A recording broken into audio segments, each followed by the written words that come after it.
ఇక హైదరాబాద్ లో సెంటు భూమి కూడా ఆంధ్ర ఉద్యోగులకు ఇచ్చేది లేదని అంటున్నారు టీఎన్జీఓలు. గచ్చిబౌలి ఇళ్ల స్థలాల్లో జరిగిన అవకతవకలను కూడా బయటపెడతామని హెచ్చరిస్తున్నారు. అలాగే ఉద్యోగుల విభజనపై జరుగుతున్న ఆలస్యాన్ని కూడా నిరసించారు. Bhagyanagar Telangana non gazetted officers association ఆధ్వర్యంలో 2016 క్యాలెండర్ ఆవిష్కరణ ఘనంగా జరిగింది. సుందరయ్య విజ్ఞాన కేంద్రంలో జరిగిన ఈ కార్యక్రమానికి JAC chairman Kodandaram, MLA Srinivas Goud, TNGO గౌరవాధ్యక్షుడు దేవిప్రసాద్, టీఎన్జీఓ నేతలు హాజరయ్యారు.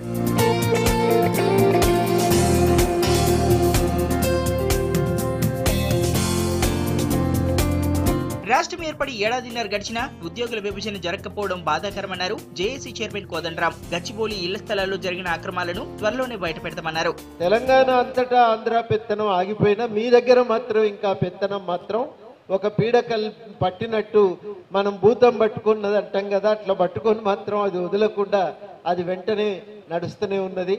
తప్పకుండా 2016 సంవత్సరంలో ఈ భూతాన్ని వదిలించుకుంటాం. మనం పూర్తిగా ఏపీ ఎన్జిఓ భవన్ మీద సర్వ హక్కులు సాధిస్తామనే విశ్వాసం నాకుంది.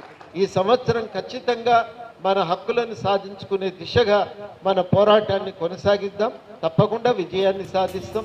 ఉమ్మడి రాష్ట్రంలో ఏపీ ఉద్యోగ సంఘాల నేతలు రెండు ప్రాంతాల వాళ్లని మోసం చేశారని ఎమ్మెల్యే శ్రీనివాస్ గౌడ్ ఆరోపించారు. రెండు రాష్ట్రాల ఎంప్లాయీస్ యూనియన్ నేతలు కూర్చొని సమస్యలు చర్చించుకుందామని కోరారు. గచ్చిబౌలిలో ఆంధ్ర ఉద్యోగులకు సెంటు భూమి కూడా ఇచ్చేది లేదన్నారు టీఎన్జీఓ గౌరవాధ్యక్షుడు దేవిప్రసాద్. ఖచ్చితంగా మీకు న్యాయం అయ్యేటట్లు మాత్రం మేము చేస్తాం. ఇది మన గవర్నమెంట్, తెలంగాణ గవర్నమెంట్, తెలంగాణ ప్రజల గురించి ఉండే గవర్నమెంట్. ఇది ఈ తెలంగాణ రాష్ట్రంలో ఏ ఒక్కరికి కూడా అన్యాయం జరగదు. ఖచ్చితంగా ప్రతి ఎంప్లాయీకి, ప్రతి సంఘానికి న్యాయం జరుగుతుంది. న్యాయమైన పోరాటం, ధర్మమైన పోరాటం మీ పోరాటం. మీకు మేము ఖచ్చితంగా అండగా ఉంటాం. వాళ్ళ దౌర్జన్యాలు ఇక్కడ సాగవు. ఈ ల్యాండ్ 190 ఎకరాలు, చాలా మందికి మీ అందరికి కూడా కథ తెలుసు.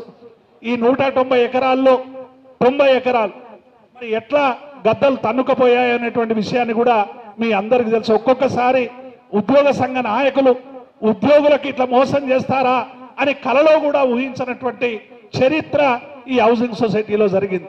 90 ఎకరాల భూమి మన సొంత భూమి, ప్రభుత్వం ఇచ్చినటువంటి భూమిని పరాయి వాళ్ళు ఇది మా భూమి అని మరి కోర్టులకు పోతే కనీసం మీ భూమి మాదని ప్రభుత్వం కౌంటర్ వేయలేదు. ఏపీ ఎన్జిఓ సంఘం కూడా కౌంటర్ వేయలేదనేటువంటి విషయం చాలా మందికి తెలియదనేటువంటి విషయాన్ని నేను ఈ సందర్భంగా గుర్తు చేస్తా ఉన్నాను.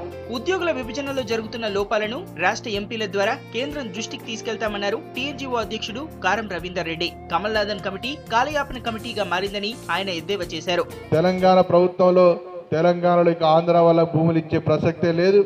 ఆ భూములన్నీ కూడా తెలంగాణ ఉద్యోగులకే దక్కాలి, తెలంగాణ ప్రజలకే దక్కాలని ఇలా ప్రగాఢమైనటువంటి విశ్వాసాన్ని తెలంగాణ ఎన్జిఓ సంఘం మీ ముందు వ్యక్తం చేస్తూ ఉన్నది. ఇవాళ ఎందుకంటే మన అందరం కూడా జీతాల నుంచి డబ్బులు కట్టినాం. దాదాపు ఇవాళ 18 కోట్ల రూపాయలని ఇవాళ బ్యాంక్ అకౌంట్లో వాళ్ళందరూ కూడా మరి తీసుకెళ్లేటువంటి ప్రయత్నం చేస్తే మన సోదరులు మరి సత్యనారాయణ గౌడ్, బలరాం వాళ్ళందరూ కూడా నాయకత్వం లోపల ఆ బ్యాంక్ అకౌంట్ ఖాతాల్ని కూడా ఇవాళ మనం అడ్డుకోవడం జరిగింది. ఇవాళ మన డబ్బులకు ఎక్కడికి పోలేదు, ఇవాళ మన భూమి ఎక్కడికి పోలేదు. మన ప్రభుత్వం చేతిలో ఉన్నది, మన నాయకుడి చేతిలో ఉన్నది. 2016 క్యాలెండర్ ను రిలీజ్ చేసిన భాగ్యనగర్ టీఎన్జీఓలు ఉద్యమ కాలంలో క్యాలెండర్, డైరీ ఆవిష్కరణకు ఉన్న ఆదరణ ఇప్పటికీ తగ్గలేదన్నారు.